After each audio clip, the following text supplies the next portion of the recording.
बिथांमोननि बोसोन बादिनो दा समखौबो होबाय आफा इसोरखौ हामबाय होदों आरो बेवहाय जेसेबां दैदेनग्रा लिडारफोर दं बयनिसिमबो हामबाय होदों।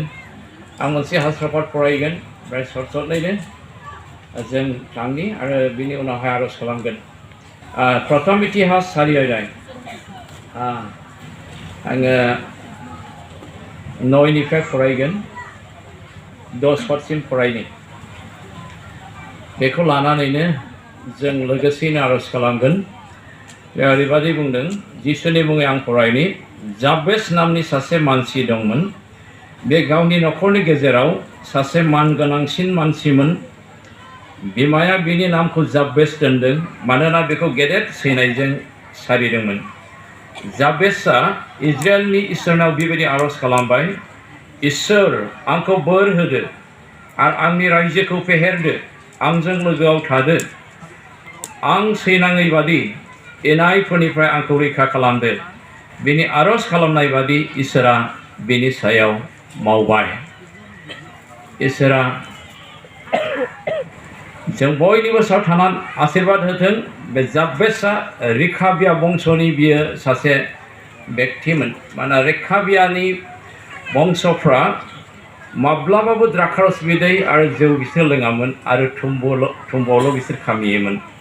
बेयो जाबाय बिसोरनि बिफा गुदिनि बोसोनमोन होननानै बुंदों। आरो बिसोर जे बेबायदि सैथोथाय सोलियो, जौ लोङा, द्राक्षारस बिदै लोङा, बेखौ परिखा खालामनो थाखाय सानसेखालि जेरेमियाखौहाय इसोरा बोसोन होदों। रेखाबियानि बंस'खौ नों लेंहर आरो बिसोरनो द्राक्षा बिदै लुनानै हो, बिसोर लोङो ना लोङा। ओमफ्राय बिसोर लोङाखै। जोंनि बिमा बिफा गोदोनिफ्राय जोंखौ बादा होदों, जौ दालों आरो बेबायदि नोगोर दालु, थामुफ्रावनो खामि होनानै। बेनिखायनो जों बिमा बिफानि बोसोनफोरखौ मानिनानै दिनैसिम जों सोलिबोदों होननानैहाय रेखाबियानि बंस'फ्रा बुंनाय जादों।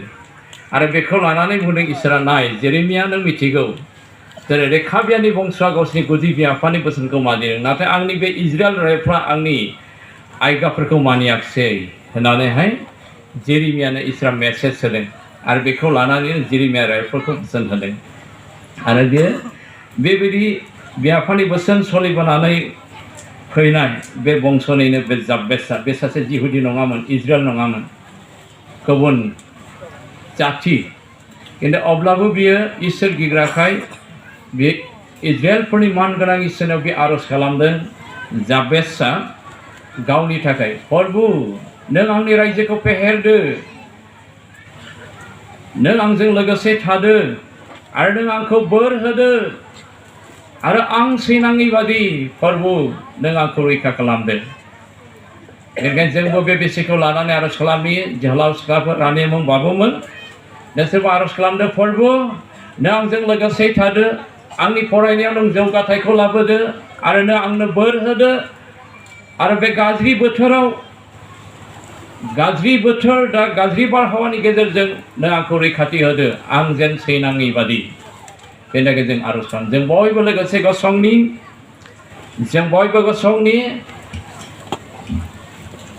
आर'जआ जोंनि थाखाय गोनांसिन। जों जेब्ला बाइबेल फरायो, जों आर'जनि गेजेरजों सोमोनांथाव खामानि जानायफोरखौ जों नुनो हायो। बेनिखायनो अनजाग्रा ख्रिस्ट'ल लोगोफोर, जों आर'जखौ उन्दै गथ'निफ्रायनो जों बिमा बिफाफ्रा फिसाफोरखौ फोरोंनांगौ। बेखायनो खावलायनाय थाबाय, बे बोथोरा जोंनि थाखाय गाज्रि, जों आर'जआव जों नांथाबनो नांगौ।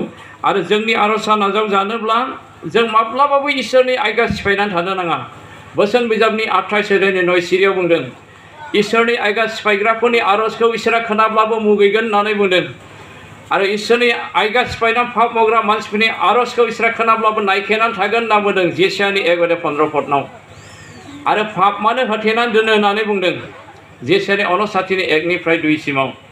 बेनिखायनो खावलायदों, बे जेसेबां ख्रिस्टियान जोहोलाव सिख्ला बिमा बिफाफोर दङ, जों सिगाङावनो गावखौ नागिरनांगौ। जोंनि मानगोनां आलासिया जोंनो फोरोंलांबाय जों मा अबस्थायाव दं। नों ख्रिस्टियान जानानैबो इसोरनि बोसोन सिफायना दं नामा? अबा बिसयाव नों दाबो जुदि ख्रिस्टियान न'खरनि बिमा बिफा जानानैबो जुदि इसोरनि आयगा नों सिफायनानै दङब्ला, माब्रै आशीर्बाद मोननाय, माब्रै नोंनि आर'जआ खोनासंजानाय, माब्रै नों सोखाजानाय?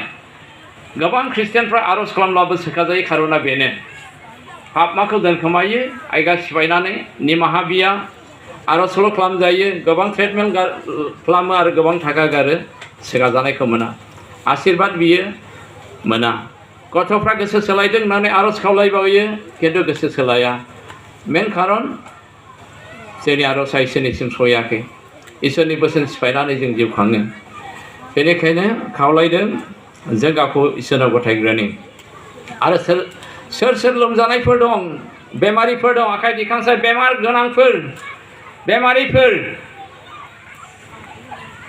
सोरनिबा सिं सानाय खर' सानाय गानो रोङै बेमार दङब्ला आखाइ दिखां जिसुआ सोखानो जोंजों लोगोसे दङ बियो सोखागोन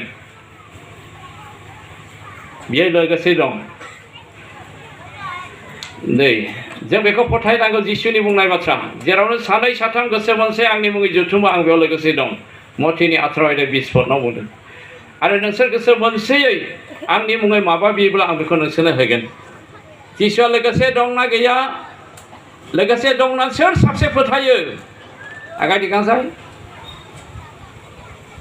धन्यबाद होयो इसोरा बोर होथों आरो सोर साबसे फोथाय जिसु ख्रीष्ट जोंनि आर'जखौ खोनासंनो खाथियाव दं होननानै धन्यबाद होथों मानोना हुदा बिजाबनि 4:7 बुंदों जेब्ला जों आर'ज खालामो अब्ला बे जोंनि खाथियाव थानानै बे जोंखौ नेयोल' नङा खाथियाव थाना बे खोनासङो जेरेमियानि 33:3 बुंदों जेरेमिया नों आंनियाव आर'ज खालाम अब्ला आं नोंनि आर'जखौ खोनासंगोन आरो महान थाखोमानाय बिसयफोरखौ आं नोंनो खोन्थागोन जेखौ नों दासिम मिथिया अब्ला जेरेमियानि गेजेरजों मिथिहोदों इसोरा जोंनि आर'जखौ खोनासङो आरो उत्तर होयो बे एखे बाथ्राखौ जिसु ख्रीष्टआ जेब्ला संसाराव फैदों अब्ला बियो बुंदों हुदा बिजाबनि 4:7 बाथ्राखौ लानानै जेरावनो सानै साथाम गोसो मोनसे आंनि मुङै जुथुमो आरो आंनि मुङै आर'ज खालामो आंनो बेयाव लोगोसे दं आरो नोंसिनि बिनायफोरखौ आं नोंसोरनो होगोन प्रेज द लर्ड हालेलुया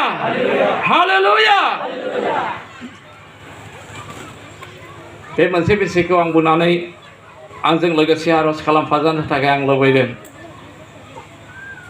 जागायजेननायनि 8:21 बाथ्रा गाहाय सिरियाव बुंदों मानसिनि साननाया उन्दैनिफ्रायनो गाज्रि होननानै बुंदों उन्दैनिफ्रायनो गाज्रि मानसिनि बे मेलेम आरो गोसोनि साननाया दे बेनिखायनो जों बे मेलेम आरो गोसोनि गाज्रि साननायफोरखौ जों निमाहा बिनांगौ आरो खोमाजोंबो नंथारि बाथ्राफोरखौ खोनासङो खालाय बाथ्रा रायलायनायफोरखौ खोनासङो खालाय बाथ्राफोरखौ गोसोआव थि लायो आरो गुबुनजों रायलायो बेजोंबो पाप मावो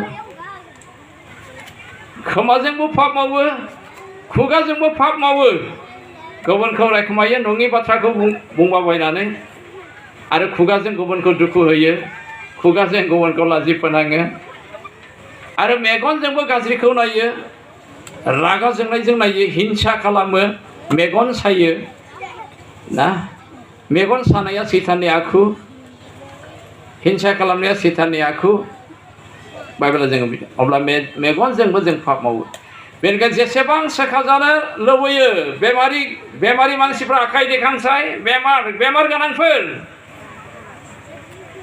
फोथायोना जिसु सोखागोन होननानै फोथायो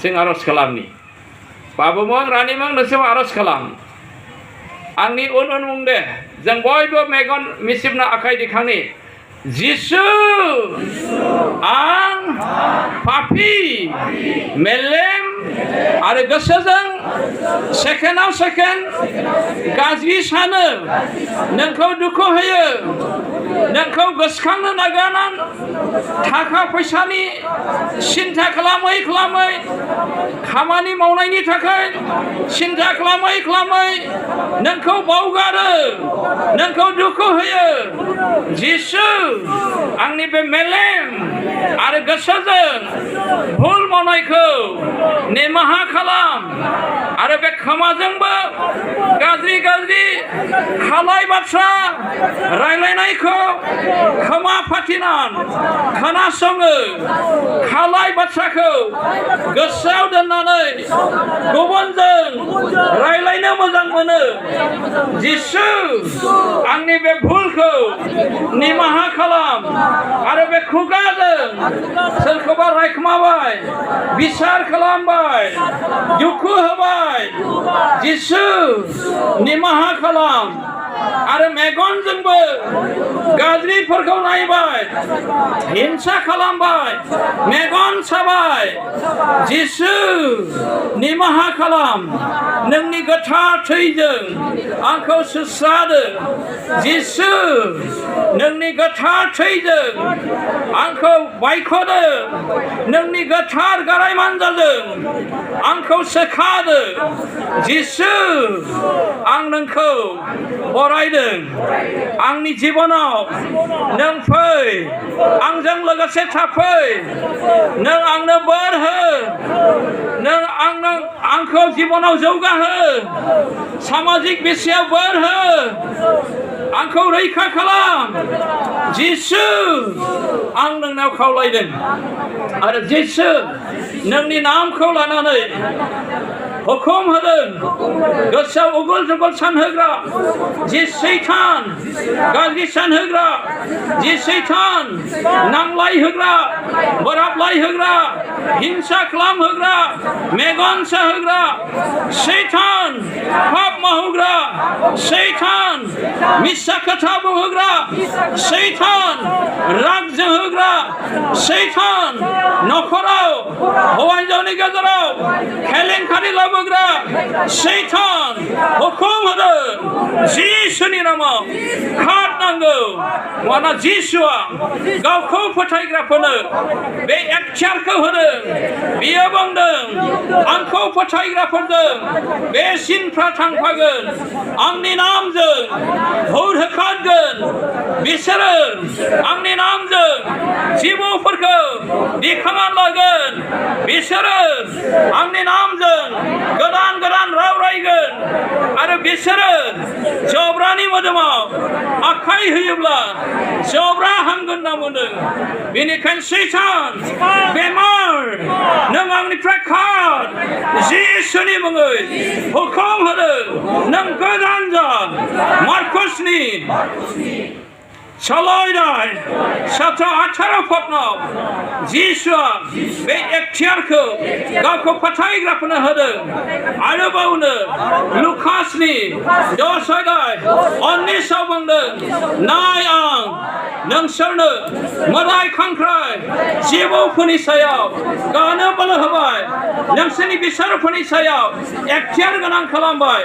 नोंसोरनि बिसारुफ्रा नोंसोरनि सायाव मुङा मोनसेबो हानि खालामनो हानाय नङा होनना बुंदों बेनिखायनो सैतान नों ख्रिस्टखौ फोथायग्राफोरनि नों आथिं सिङाव ख्रिस्टखौ फोथायग्राफोरनि सायाव मुङा मोनसेबो बिषयाव नों हानि खालामनो नों अधिकार गैया जिसुनि मुङै नों खारनांगौ जिसुनि मुङै नों खारनांगौ हालेलुया धन्य जिसु नों आंखौ सोखानायनि थाखाय धन्य जिसु नों आंनो बोर होनायनि थाखाय हालेलुया प्रेज द लर्ड धन्य जिसु जिसुनि मुङै आमेन आमेन आमेन